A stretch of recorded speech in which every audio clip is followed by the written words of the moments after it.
You're watching Sky News Live from Windsor, where within the coming hours, Donald Trump will arrive for the first day of his second historic state visit. The American president touched down last night, ready for the VIP treatment as the royal family prepares to welcome him here. There's a lot going on for the president on this state visit, Mark, in a relatively short window. Yeah, it's a shorter state visit than had been expected, actually. So it's just 2 days. Today at Windsor, all the pomp.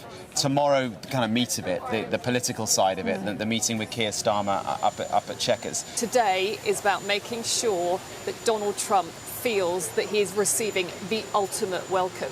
And no one is being shy about this. They are saying this is going to be the biggest military ceremonial welcome we have seen in living memory for a state visit.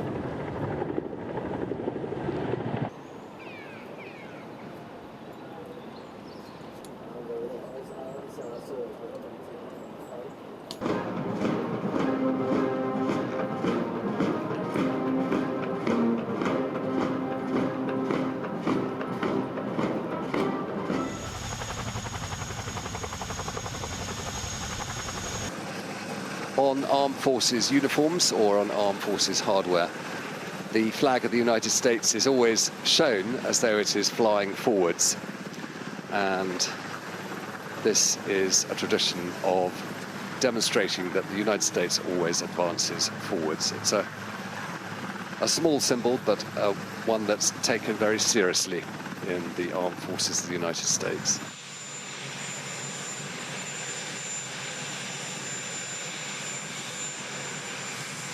The president always salutes in reply to the salute he's given as he's welcomed formally to the United Kingdom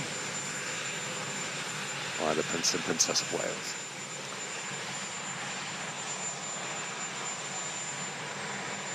It's a short walk now to Victoria House, where the King and Queen will now be waiting with Colonel Ed Launders, who's the new Comptroller of the Lord Chamberlain's office, who has organised the ceremonial for this event.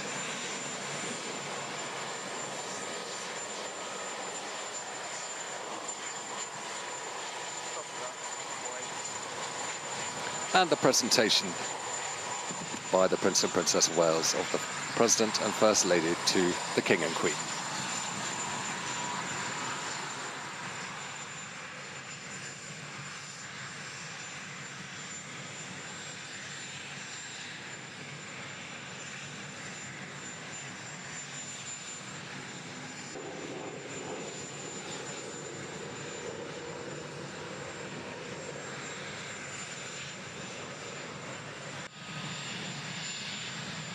The Irish State Coach, which is supposed to be one of the more comfortable ones to travel in, but if you're not used to travelling in a coach, it has a strange feeling, very similar to being in a boat at sea.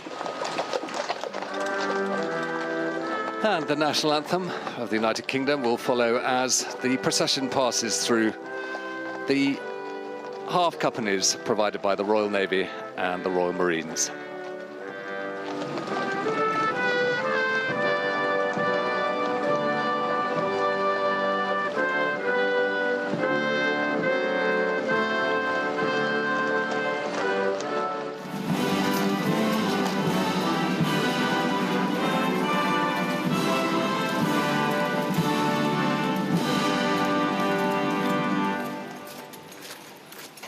Those who have travelled by carriage take their position either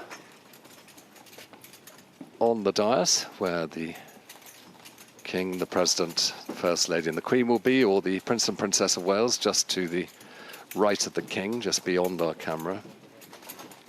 The highest of salutes will be given by the Guard of Honour, made up of the Grenadier Guards, the Coldstream Guards and the Scots Guards, and the word of command will be given by Lieutenant Colonel Storm Green, who is in command.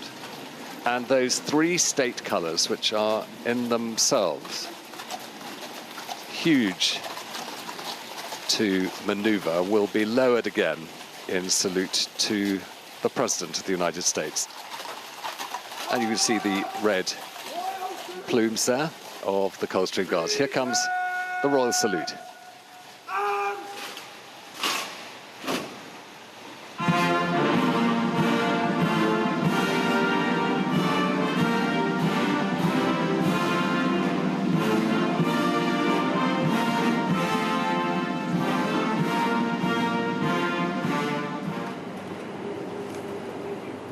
And with a salute, the commander will now take position and lead the president to inspect the guard of honor.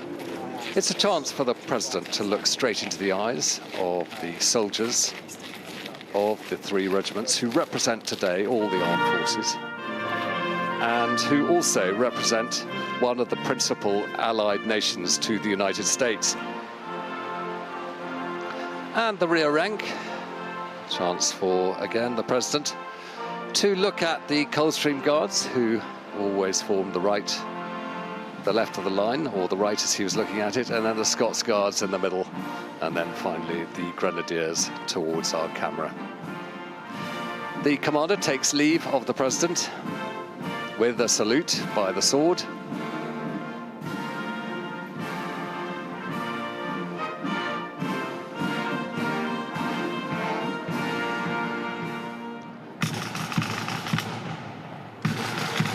And the pipes.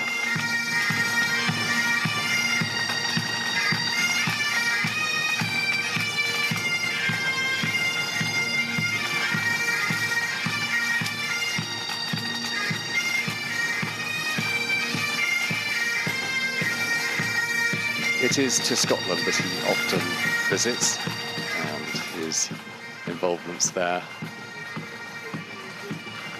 The King will now escort the President through the Sovereign's entrance and then up the Sovereign's staircase and into the private part of Windsor Castle, where he'll be taken to his rooms by the Queen. What a wonderful shot that was. Now, Sky's royal commentator, Alistair Bruce, whose voice you were hearing during that highlights package, is right here with me now. You're the expert. How's it going? I think it's gone really well. There is so much advantage to Windsor Castle, which is a sort of performer in its own way, with the history that it brings to an event like this. And the armed forces have delivered perfection, as they always do. And I think the mix of military music from the United States with military music from the United Kingdom at that beating retreat worked very well. And it was all done to underscore how much the two nations have depended on each other in war and in peacekeeping over the last few years. And I'm sure there's a message in that from the United Kingdom government to the future. Yeah, now vast castles, huge history, of course, gold carriages and all the fuss. I mean, I suppose part of this may be that nothing like this exists in the United States. I mean, you've got the White House, you've got Camp David, Trump has Mar-a-Lago, but this is real history, and he seems to be appreciative of that. Well, I think this is the first time, without doubt, that President Trump will attend a banquet this evening in a room that's part of a building that was built in the 14th century. And I sense that he's feeling that as he has a few moments to himself here in the castle, in his rooms. He is in a building that just breathes the story, really, of the Western world.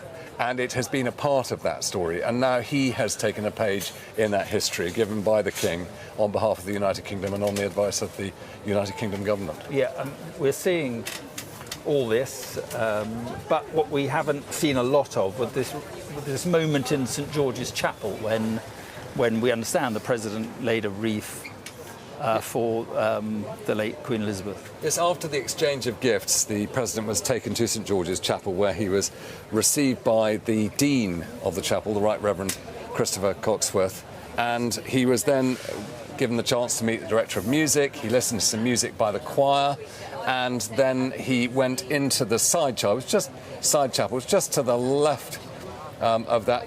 Well, in fact, it's off to the right, but over on the far side of the chapel, where Elizabeth II lies at rest with Prince Philip, King George VI and Queen Elizabeth in what's called the George VI Chantry Chapel. And there a wreath was laid. He had some time. And remember, you know, for him having come over to Windsor, last time he was here, he was received by Elizabeth II for tea. And there, speaking to some of the choristers who have been performing music for him. But literally very close to that spot is where Elizabeth II lies at rest. And I think that that must have been important to him, because his mother was so fascinated by Elizabeth II when both his mother and Elizabeth II were young, and there was Princess Margaret Rose as well. And President Trump's mother used to cut out pictures of the two princesses and put them in scrapbooks. And I think that this is all part of what captures the fascination for President Trump with Windsor, with the King. It's a continuation of what he was brought up to hear about from his mother. So he looked at all those stalls in St. George's Chapel, some of them which included, you know, people who have links to the United States and the story of the United States. And then Sir Tim Knox, who is the director of the Royal Collection and the librarian, showing the president all these extraordinary things, including the note from President Lincoln to Queen Victoria when he heard that Prince Albert had died as a result of bad drains here in Windsor in 1861.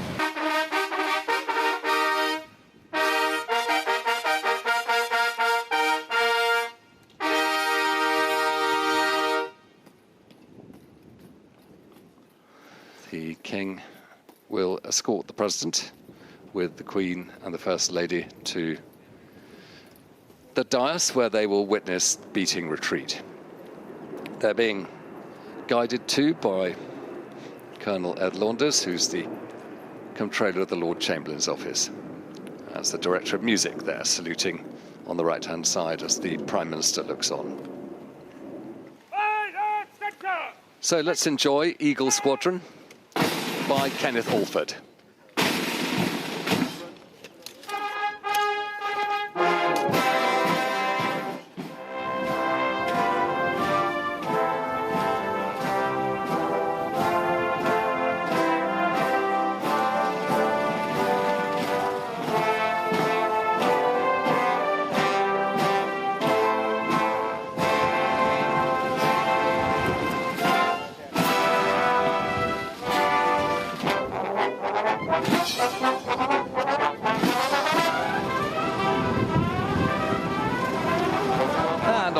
Red, white and blue from the red arrows as they fly over land of hope and glory.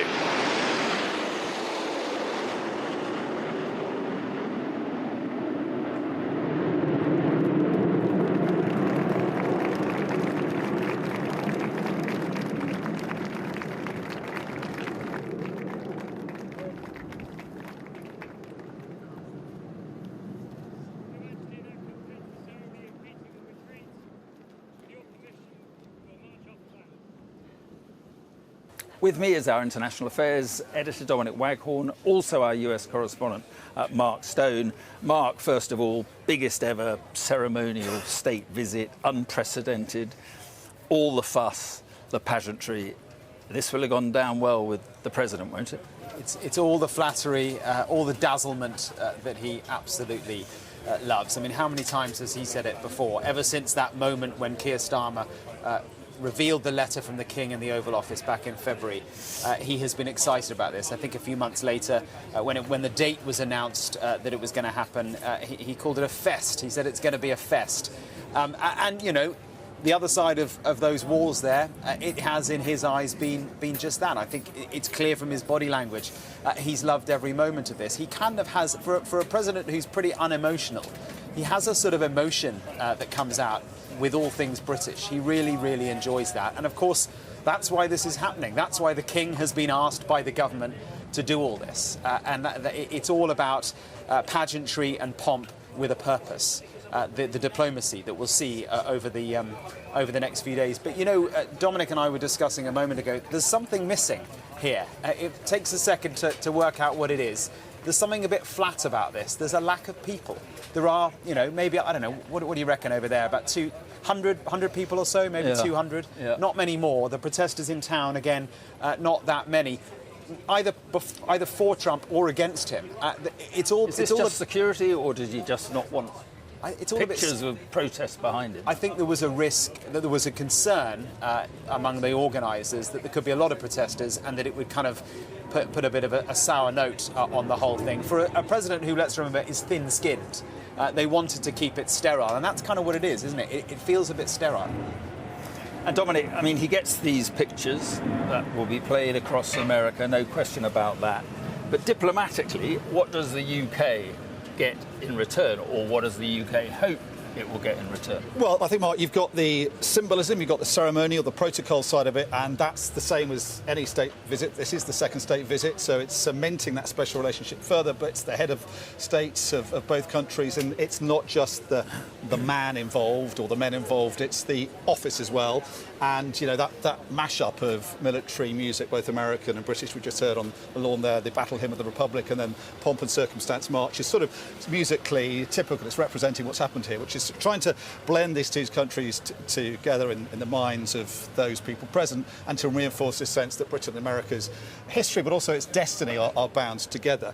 But what Britain wants out of it, specifically in a political, geopolitical sense, is most of all trade. They want to have preferential treatment for trade from an American president who's ripped up the rule book when it comes to international trade, is using tariffs as a form of leverage, and who practices a kind of coercive form of diplomacy. So we've seen any number of world leaders go through the Oval Office trying to get preferential treatment, and the justification for this controversial invitation to this second state visit was that it would put Britain ahead of the queue. And I think we'll want to see some kind of evidence of that being successful in the press conference tomorrow and in the weeks and months that follow. Yeah, and Mark, we've got the Microsoft billions, what is it, 30 billion or something, over a number of years. But Starmer will be after more, won't he? He'll be after a deal on tariffs. He'll be after movement on Ukraine, maybe. He might be after movement, certainly will be after movement, one assumes, on Gaza. He has played the trump card up front, and there were many who wondered if he played it too soon. Britain's best card was played back in February, and that's what we're seeing unfold now. So I guess the question is, what's the next move in the game? Starmer needs it, to be fair. I mean, the timing's not that bad, is it? No, right. I mean, he needs the distraction, but that's all linked as well. You know, Mandelson and all of that. Mandelson, incidentally, was the guy who was organising all of this. Now he's preparing to leave the embassy in Washington. But what is the next move by Britain? You know, when you play the Trump card up front, what do you do next? And remember, Trump is so transactional. He's so unpredictable, and it's so easy and perfectly possible that in a week's time, he starts, you know, he re-energizes that whole slagging off Britain, you know, the whole freedom of speech stuff that J.D. Vance was so visceral about back at the Munich Security Conference. And in fact, you know, those very close to Trump's circle as recently as a few days ago were being very critical of the UK. So it's possible that all this backfires very, very quickly. But tomorrow we will see the meat, the diplomacy. Tech is the big thing. They're going to sign stuff. There's going to be massive announcements, massive investment by US tech giants into the UK. So you know, in a sense, when critics of this trip say, why are you doing this? Starmer's answer is jobs, money. Investment in the UK. We need America. We need to be as close as possible, warts and all, controversy and all. But the question back is, what is America getting in return? I mean, digital services tax is something Americans want us to scrap. That brings in about £900 million to the UK economy. If you scrap that, you lose that money. So how much are you going to make as a consequence of American investment into the UK to balance that out? Yeah. The one tangible, concrete achievement that we've had so far out of this invitation back in February was the British-American trade agreement. Not really a deal, but it's some kind of agreement that's not really been fully fleshed out yet. Joseph Stiglitz, a Nobel Prize-winning economist, said that is not worth the paper it's written on, because this president is somebody who goes back on his word. Just ask the Canadians, ask the Mexicans. So, you know, whatever he says tomorrow, is he going to mean it when he goes back? He's a man who changes his mind very often. So, you know, I think the Starmer government is going to want to see those, whatever these AI and cyber deals done. Do you think there was a risk? I mean, a gamble. Well, obviously a gamble. Definitely getting him over. This was undoubtedly a gamble. He's given him a historic, unprecedented second state. Yeah, and I think, you know, it's also for free. We're not going to see how the gamble, whether it's paid off, for some time to come. If you go back to 1522, when Henry VIII hosted Charles V, the Holy Emperor, Holy Roman Emperor. You were doing your stuff last night. That's the last state visit, back 500 years ago, to happen here. Now, that ended pretty badly with the Spanish Armada eventually. So, you know, in 3 years' time, Keir Starmer could actually regret what's happened here. It could look like a naive gamble, but if he ends up with a trade deal that's the envy of the world, then the opposite would have happened. I was just wondering if he's still around. Exactly, and he may, his demise might be accelerated by the man he's hosting, who, of course, is a supporter and a kindred spirit of Nigel Farage's, and that might be his undoing. And remember, I was just talking to some of some of the fans of Donald Trump, plenty of MAGA caps down there. The voices are not American, they're British. They're Brits who love Trump. And they also love Nigel Farage. They're aligned to the right of politics here. They're aligned to reform, and that's a kind of weird dynamic for Keir Starmer, given that reform is his biggest threat. Yeah, just a last point, Dominic. I was talking about what Britain could get. Judging from Marco Rubio's visit to Israel, it's unlikely that Starmer's going to persuade him to move much on Gaza.